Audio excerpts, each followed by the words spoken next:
This week I thought we might take up a slightly different kind of theme on the podcast. We could call it Christians Love to Sing. And we do, don't we? But why is that? Before I came to faith, I liked listening to music, largely popular music, I think, so it was mainly songs, but I actually didn't like singing, and if I were to break out into song, you would understand why. Now, I wouldn't argue that regeneration all on its own improved my voice, but it did make me want to sing Christ's praises. And I imagine the very fact that I wanted to make the effort to do that probably did help a little. It wasn't that I now felt under an obligation to sing, or that I'd worked it out theologically. I was only a young teenager. It was simply an inner urge, a new desire to express praise and admiration and gratitude for what I knew the Lord Jesus had done for me, and all that the Father had come to mean to me, and all that the Spirit was beginning to work into my life. I remember a minister friend telling me about a young man who had no church background, but who started coming round their church and eventually said he would like to become a member. And when the elders met with him and asked him about his spiritual journey, he told them how dramatically their church had changed since he started coming to it. The services, he said, were much livelier than when he had first come, and the hymns were much better as well, and he enjoyed singing them much more than the ones they had sung when he first came. He even said to my friend, the minister, that his sermons had become much more interesting in recent weeks. Well, you know what had happened to him, don't you?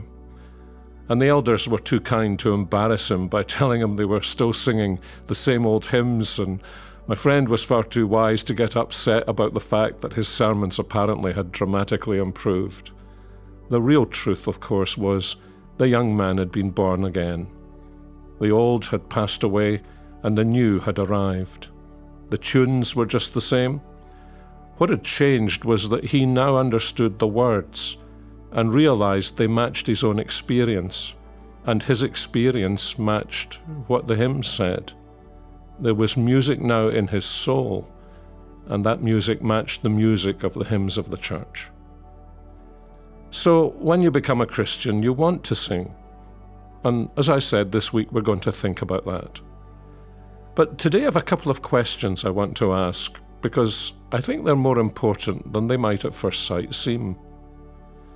The first question is this: do you sing hymns? I mean, psalms and hymns and spiritual songs. I don't just mean in church, but as you go through life. Or is there music in your soul only when others are present, and when there's an organ or perhaps a piano or maybe a band or even an orchestra in your church? If that's the case, then something has gone out of your soul, and you need to get it back. You need to sing. Do you know what the remedy is for someone who has stopped singing? It's simple. Start singing again. Don't wait for inspiration. Sing. The singing will give you inspiration. Praising God is a command. It's not an optional luxury in our Christian lives.